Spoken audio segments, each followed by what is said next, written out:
Lur, selamat datang di Ngidul Ngalebem Film Cadela. Selamat kembali ke realita lur ya. Yang sekolah kembali sekolah, yang bekerja kembali bekerja, yang menganggur kembali.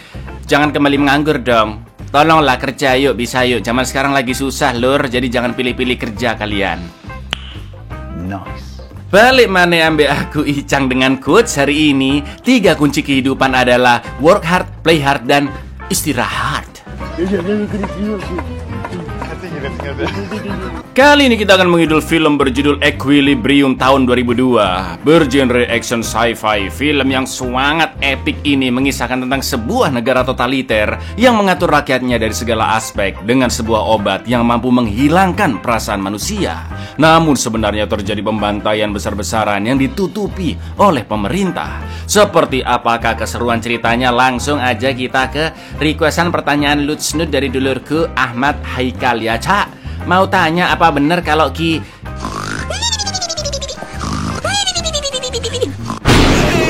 bangun nggak? Anda bangun nggak? Terusin nggak itu pertanyaannya? Tak bazoka londas mulur. Monggo skecahaken. Thing that makes us what we are. Traded. There's no war.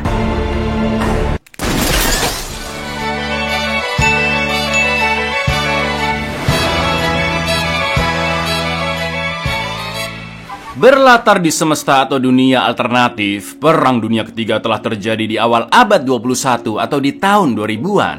Perang ini memiliki dampak yang sangat mengerikan lur, karena penggunaan teknologi yang jauh lebih canggih daripada perang dunia sebelumnya. Dan mereka yang berhasil selamat yakin jika umat manusia bisa-bisa memusnahkan kaumnya sendiri jika sampai terjadi perang dunia yang selanjutnya. Dari beberapa pemimpin dunia yang berhasil selamat, lahirlah negara baru bernama Libria dengan sistem politik totaliter yang artinya pemerintah bekerja secara otoriter atau mengatur dan mengendalikan hampir seluruh aspek kehidupan rakyatnya. Pemerintah dari negara Libria pun yakin jika akar dari segala masalah yang dapat memicu konflik hingga peperangan adalah perasaan manusia. Contohnya Adolf Hitler yang dikuasai ambisinya karena membenci kelompok tertentu, ataupun Joseph Stalin yang juga berperang dalam Perang Dunia Kedua karena ambisinya dalam menyebarkan komunisme. Peace in the heart of man is anger. I congratulate you.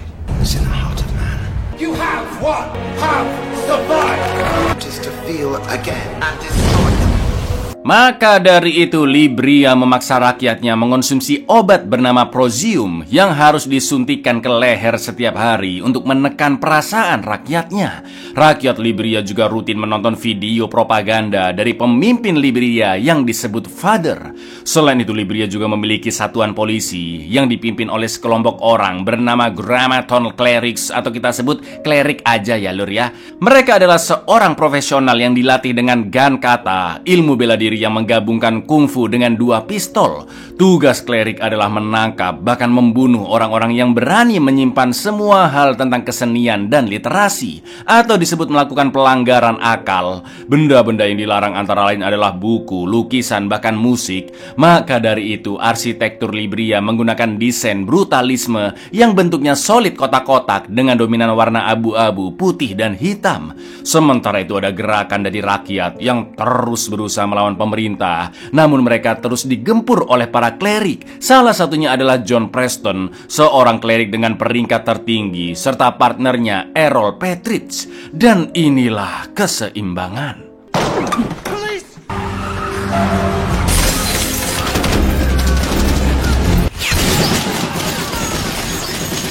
Burn it. Have embraced this cure, Prozium. Alih-alih membakar semua lukisan dan buku-buku yang mereka temukan di TKP, Errol menyimpan satu buku yang nantinya akan dia musnahkan sendiri. Setelah itu John diminta menemui wakil Dewan Libria bernama Dupont, karena John diduga memiliki empati yang tinggi hingga John dapat mengetahui apa yang dirasakan oleh seorang tersangka. Dupont juga bertanya apakah John masih merasa sedih dengan istrinya, sebut saja Ngatinem, yang ditangkap dan dibakar oleh pemerintah beberapa tahun yang lalu karena dianggap dianggap telah melakukan pelanggaran akal. Mendengar itu ekspresi John pun datar-datar aja lur, dan mengatakan jika dia tidak merasakan apapun atas peninggalan Ngatinem. Di lain sisi John tinggal bersama kedua anaknya, salah satunya bernama Robbie yang sedang belajar menjadi klerik. My spouse was arrested and incinerated. How did you feel about it? I've asked myself that same question. How did you feel? I didn't feel anything. Setelah itu John mengecek ke pusat penyimpanan barang bukti yang ternyata Errol masih belum menyerahkan buku tersebut. Gak pakai lama John langsung melacak Errol. Dia menemukan Errol di gedung terbengkalai dan sedang membaca buku. Atau dengan kata lain, Errol telah melakukan pelanggaran akal. John pun langsung menodongkan pistolnya, sedangkan Errol menyebutkan salah satu sajak di dalam buku tentang masyarakat Libria yang kehilangan sisi kemanusiaannya meskipun perang dan konflik telah dihapuskan. Lalu Errol bersiap mengambil pistolnya sambil menutupi wajahnya dengan buku tersebut. Sedangkan John tanpa banyak omong langsung menindak Errol dengan menembak tepat ke endasnya. I assume you dream, Preston. Go easy on you. The thing that makes us what we are, traded. There's no war. Setelah Errol mati, sekarang John memiliki rekan baru yaitu klerik yang masih newbie bernama Andrew yang ingin menindak siapapun tanpa kompromi seperti John. Lalu sesampainya di rumah, John bertemu dengan anaknya Robbie yang sedang menonton video propaganda. Setelah itu John tertidur dan bermimpi, yaitu hari di mana istrinya Ngatinem ditangkap polisi. Pada awalnya John sempat melawan, namun setelah polisi menjelaskan surat tugas penangkapan tentang Ngatinem yang ditangkap karena pelanggaran akal, John terpaksa merelakan istrinya yang memberi kecupan terakhir sebelum diseret kepolisian. Mirisnya itu semua terjadi di depan kedua anaknya, namun mereka tidak bergeming sama sekali, kayak nggak terjadi apa-apa lur. Don't shoot! Warrant for your wife's arrest. Tread softly, because you tread on my dreams. Get her! Get her off him now! Sebangunnya dari tidur, ketika cuci muka, John tidak sengaja menjatuhkan obat proziumnya. Robbie pun sempat melihat dan menyuruh ayahnya John untuk segera lapor ke Equilibrium agar mendapatkan pengganti dosis proziumnya. Tapi saat itu kantor Equilibrium yang John datangi sedang ditutup karena ada penyusupan telur sis, dan Andrew sudah keburu menjemput John untuk ke misi selanjutnya. Kali ini polisi menggerebek rumah seorang wanita bernama Mary yang tidak mengonsumsi prozium sesuai jadwal, juga menemukan barang-barang ilegal seperti cermin dan berbagai furnitur dengan desain-desain menarik, termasuk botol kecil berisi parfum yang semua itu disimpan dalam ruangan rahasia. Akan tetapi ketika melihat Mary di cermin, John sempat terkesima melihat cantiknya paras wanita itu.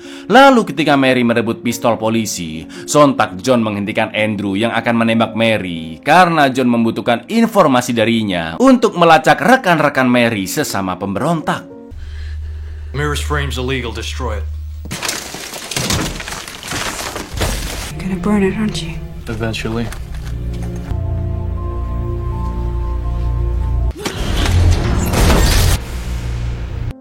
Saat diinterogasi, John pun bertanya apakah Mary merasa bersalah karena telah melakukan pelanggaran akal. Tapi Mary malah menarik tangan John dan bertanya balik apa tujuan John menjalani hidup. Dengan yakinnya John mengatakan jika hidupnya hanya untuk menegakkan kestabilan di masyarakat demi negara Libria. Lalu Mary menjelaskan jika manusia hidup tanpa cinta, amarah, dan kesedihan, maka manusia seakan-akan hanyalah sebuah jam yang terus berdetak menjalani hari, namun tanpa nyawa. Akan tetapi John tidak menggubrisnya dan akan menyeret Mary ke penjara di Istana Keadilan untuk dieksekusi. I have no choice but to justice for processing. Why are you alive? The safeguard of this great society. Without sorrow, it's just the clock ticking. Di lain tempat, para klerik sedang diajarkan bela diri Gun Kata oleh Dupont, di mana setelah melalui penelitian yang sangat amat panjang, klerik menyimpulkan jika penggunaan pistol dua tangan dengan metode Gun Kata adalah metode paling efektif untuk membunuh banyak musuh sekaligus yang datang mengepung. Sementara itu di rumahnya, John pun terngiang-ngiang dengan perkataan Mary tentang kehidupan yang membuat John enggan menyuntikkan dosis proziumnya.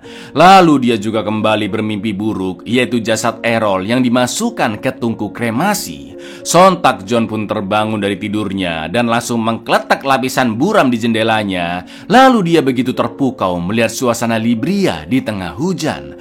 John pun sadar jika dirinya mulai memunculkan perasaan dan segera pergi ke toilet untuk menyuntikkan Prozium. Akan tetapi John tidak jadi menyuntik karena masih memikirkan kata-kata Mary tentang kehidupan. Yang akhirnya John pun nekat menghancurkan sisa dosis Proziumnya, Lur. Breath is just a ticking.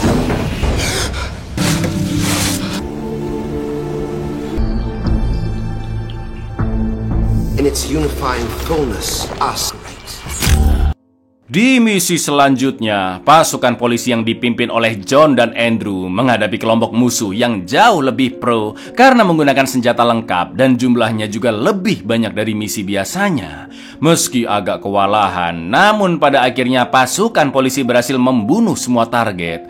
Akan tetapi ketika ada satu kroco yang mati di depan John, dia sempat tertegun melihat betapa ngerinya darah ada di tangannya. Setelah itu John tidak sengaja menemukan pintu rahasia yang menuju sebuah ruangan penuh lukisan, foto-foto, dan berbagai pajangan. John pun mulai tertarik dengan benda-benda di sana dan mencoba menyalakan musik dari piringan hitam, yaitu lagu Simfoni ke-9 karya Beethoven. Ketika mendengarkan lagu tersebut, John pun terdiam dan tanpa sadar sampai menangis karena merasakan betapa indahnya alunan musik. Nice grab, Claire.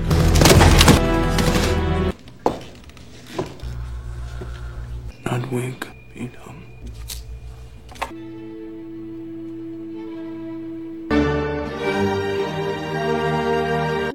Sama seperti Errol, setelah membakar semua barang-barang di TKP, John pun mengambil satu buku berjudul Mother Goose dan beralasan akan membakarnya sendiri kepada Andrew. Lalu saat polisi akan menembak sekawanan anjing, John pun merasa tidak tega dan menangkap seekor anjing yang akan kabur untuk dibawa pulang. Lagi-lagi John beralasan akan mengecek kondisi anjing itu ke lab yang mungkin saja ada penyakit berbahaya. Some of these animals ought to be tested for disease. Best we know about it. Jelas sikap John sangat ditentang oleh DuPont, namun John berdalih semua benda-benda ilegal harusnya diteliti lebih dulu dan para pemberontak juga diinterogasi daripada langsung memusnahkan mereka. Namun DuPont mengatakan jika semua ini adalah peraturan dari sang father pemimpin Libria yang wajib dipatuhi. The council, it is the will of Father. He is Lord. They are either to be shot on. But it's counter to law. They were resistant. They could have led us to the interrogation. They were slaughtered. Fathers will call it faith. You have it, I assume. Di kantornya, John memperhatikan Mary yang berada di sel. Lalu John mengambil salah satu barang-barang sitaan milik Mary, yaitu sebuah pita yang berbau harum. Dan kayaknya John masih kesem-sem sama kecantikannya Mbak Mary ini, Lur. Setelah itu John pergi ke lokasi di mana anjing-anjing dibunuh untuk mengembalikan anjing yang dia selamatkan. Tapi anjing itu tidak kunjung pergi, yang akhirnya John pun memasukkannya lagi ke bagasi mobil, juga memberikan jaketnya agar lebih nyaman. Namun tak lama kemudian datanglah kawanan polisi yang akan menindak John, dan yang terjadi. My name is John Preston, the cleric of the Tetragram. Wait.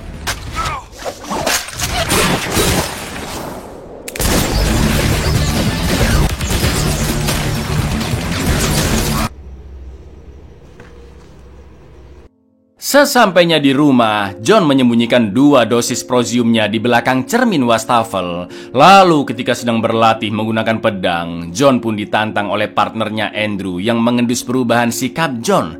Namun di tengah duel, Andrew menjelaskan jika Father dan para dewan sedang mempercepat proses penindakan untuk para pelanggar. Dan menurut Andrew, itu semua hanya akan berujung pada pembantaian. Always practicing, Claire. Because now, Father and the cop and the crackdown on offenders. It's gonna be a massacre, Claire. Ketika memimpin penyerangan ke markas pemberontak, John pun nekat menyelamatkan musuh-musuhnya dengan menunjukkan jalan untuk kabur. Bahkan John berani membunuh para polisi. Bukan hanya dengan pelurunya, tapi juga senjata jarak dekat yang muncul dari gagang pistol John. Sumpah keren banget scene ini, Lur.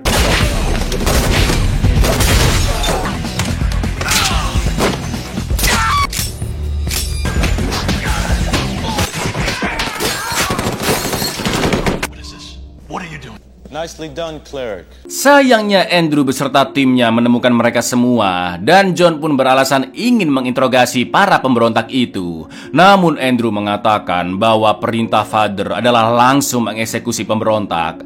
Andrew pun memberikan pistolnya dan John dipaksa untuk membunuh mereka semua. Jelas John tidak tega melakukan itu. Dia pun mengembalikan pistol Andrew dan agar tidak dicurigai, John pun terpaksa beralasan agar tim Andrew saja yang melakukan eksekusinya. Offenders ought to be shot on sight. They have value. Cleric.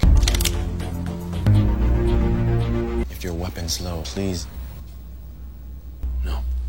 In the end, it'll be better if you... Untuk dapat menyelamatkan pemberontak yang masih bersembunyi, John pun mengelabui Dupont dengan mengaku jika dia menerima permintaan Father, yaitu menemukan markas pusat pemberontak dan memimpin penyerangan memusnahkan mereka semua. John pun diberi izin untuk menelusuri jejak pemberontak dengan cara apapun dan John mulai mencari petunjuk melalui Errol, orang terdekatnya yang mulai menunjukkan tindak tanduk sebagai pelanggar akal. John pun mengecek jasad Errol dan memeriksa benda-benda pribadinya yang dia bawa saat Errol tewas dia tembak. John menemukan kumpulan foto-foto keluarga yang salah satunya berisi foto Errol dan Mary Lure serta ada tulisan freedom atau kebebasan di belakangnya. Setelah itu John pun menemui Mary dan bertanya apa hubungannya dengan Errol. Ternyata mereka adalah sepasang kekasih dan sontak Mary berusaha menyerang John dengan pensil. Begitu John mengatakan jika dialah yang membunuh Errol. But I understand that he's dead. By me.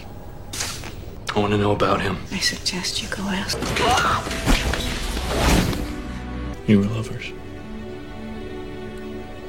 Setelah itu John datang ke gedung Freedom Reading dan mengintimidasi seorang guru yang sedang mengajar di sana untuk mengulik informasi tentang Errol. John akhirnya diberitai jika Errol pernah datang ke kelasnya dengan seseorang bernama Jurgen. Lalu John pun melihat rak buku-buku yang cukup mencurigakan karena hanya boleh disentuh oleh Dewan Libria.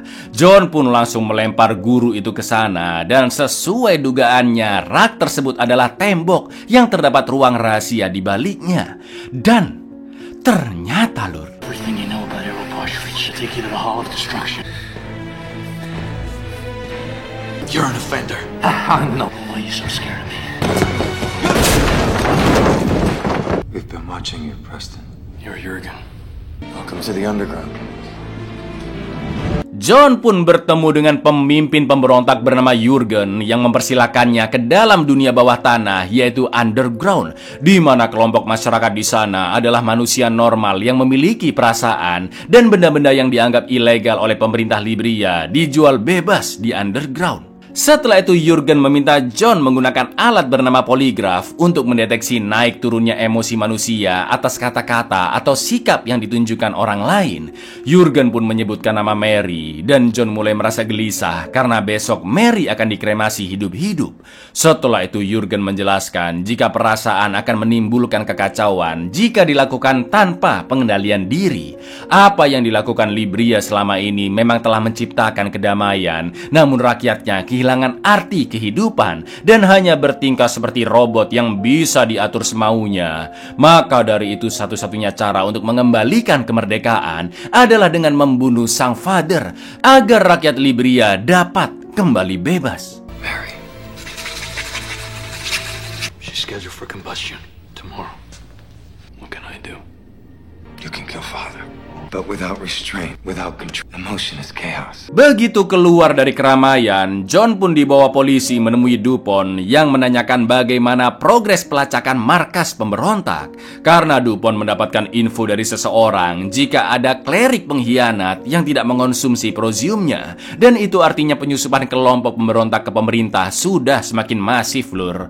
John pun berjanji akan menyeret klerik pengkhianat itu ke Dupont dan berbohong jika dia masih berusaha mencari dari markas pemberontak juga akan mempercepat operasinya demi menegakkan keadilan sesuai keinginan Father serta para dewan. Setelah itu John kembali menemui Jurgen dan menjelaskan tentang sistem pertahanan di gedung pemerintah pusat Libria dengan misi utama membunuh Father.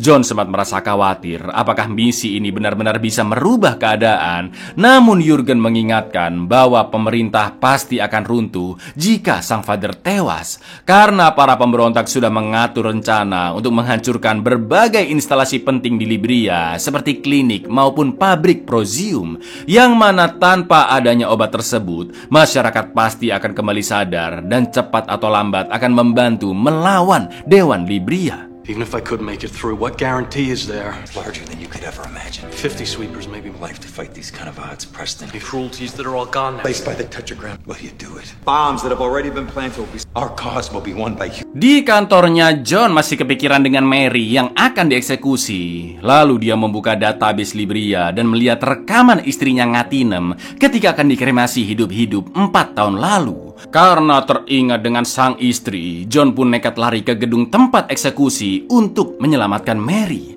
Tapi sayangnya,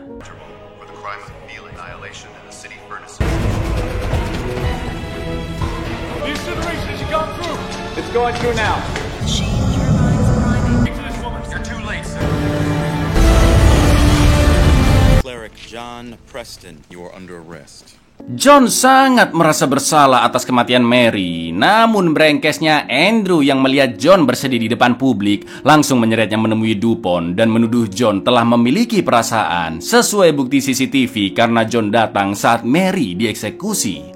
Akan tetapi John menggunakan kesempatan itu untuk membuktikan loyalitasnya kepada Libria dan memutarbalikkan fakta dengan mengatakan jika dia berhasil menempati janjinya dengan membawa klerik pengkhianat, yaitu Andrew. Ya, Dupont juga setuju jika Andrew lah pengkhianatnya karena pistol yang sebelumnya digunakan untuk membunuh para polisi saat menggerebek markas pemberontak ada di tangan Andrew. Usut punya usut, tepat sebelum para pemberontak dieksekusi, John sengaja menukar pistol yang dipinjamkan Andrew dengan miliknya, lur. Andrew pun berusaha menjelaskan apa yang sebenarnya terjadi, namun Dupont tidak percaya karena John jauh lebih senior, klerik dengan peringkat tertinggi, dan selama ini John selalu menunjukkan loyalitasnya. Tanpa babi bu, Dupont menyuruh para penjaga untuk mengkremasi Andrew hidup-hidup. Mampus, ya kan? The trace shows your gun in the nether. This is wrong. I promised I would bring you that man. Take him to the Hall of Destruction for some... I'm sorry. Meski telah menepati janjinya, Dupont menyuruh tim polisi menginvestigasi rumah John untuk membuktikan jika dirinya tidak berkaitan dengan kelompok pemberontak. Namun John memiliki satu permintaan agar dipertemukan dengan pemimpin Libria, yaitu Father, sebagai bentuk penghormatan dan pengabdiannya selama ini. Lalu sesampainya di rumah, ketika tim polisi sedang mengecek seisi rumah, John pun begitu terkejut saat membuka cermin wastafelnya karena Prozium yang selama ini dia sembunyikan tidak ada di sana.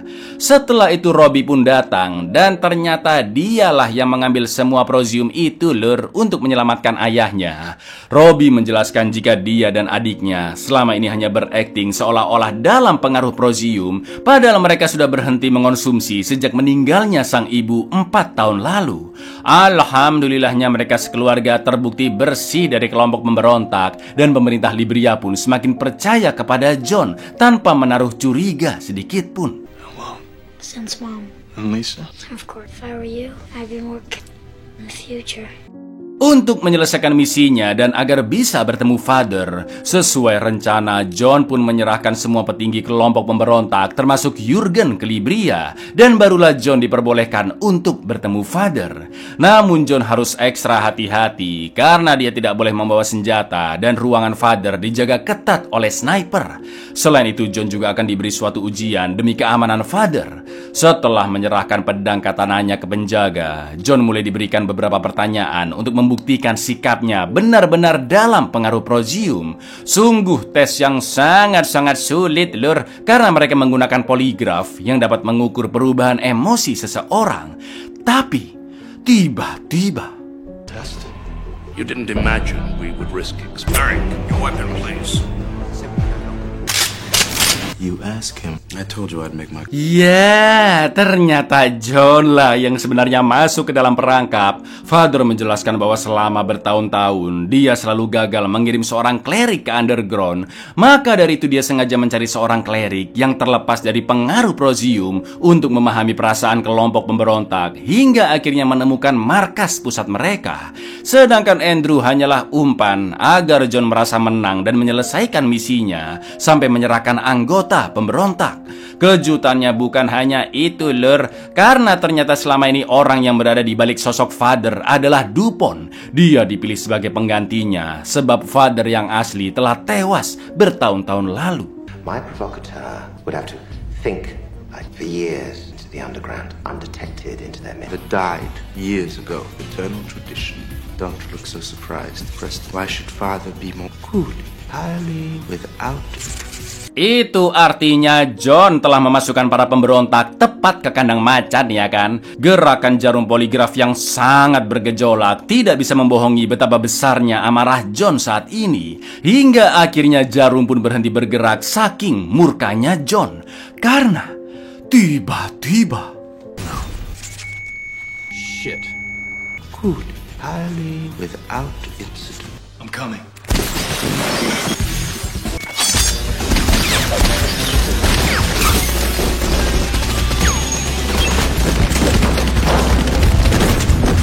Jir, sumpah keren banget.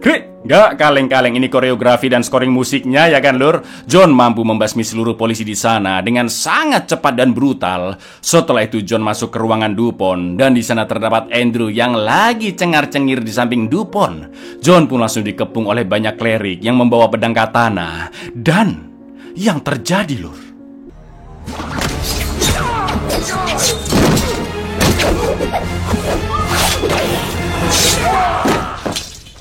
luar biasa edan. John membunuh semua musuh menggunakan pedang katana mereka. Dan sekarang Andrew akan menghadapi John. Mind the uniform.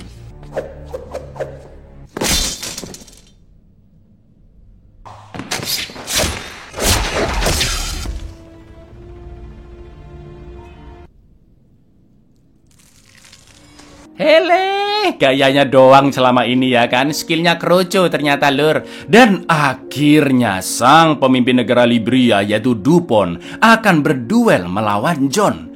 Dan Be careful, Preston. You're treading on my...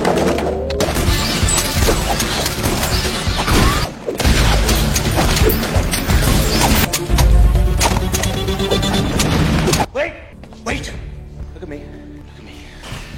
I pay gladly.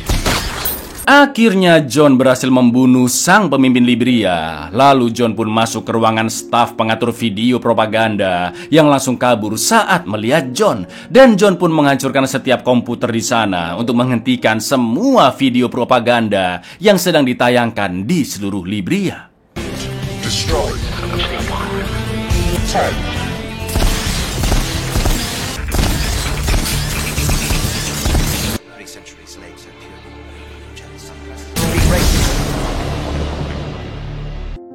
Seperti yang sudah direncanakan oleh Jurgen, pasukan pemberontak telah berhasil menghancurkan pabrik Prozium dan membantai polisi Libria. Untungnya semua itu terjadi sebelum Jurgen dan rekan-rekannya dieksekusi, sehingga mereka semua berhasil selamat. Dan tentunya tak lama lagi orang-orang yang kehabisan Prozium akan ikut memberontak.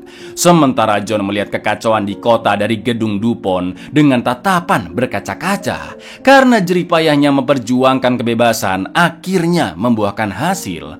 Aku akan mengutip quotes dari film V for Vendetta lur sebelum film ditutup, yaitu di dalam topeng ini terdapat sebuah ideologi dan ideologi tersebut benar-benar tahan peluru, yang mana maksudnya seorang manusia bisa dibungkam secara paksa, bahkan dibunuh karakternya. Namun dalam memperjuangkan kebenaran, ideologi yang ia bawa bagaikan tongkat estafet yang pasti akan diteruskan. Cepat atau lambat akan muncul manusia-manusia lain yang bangkit memperjuangkan ideologi tersebut, karena sebuah ideologi tidak akan pernah mati.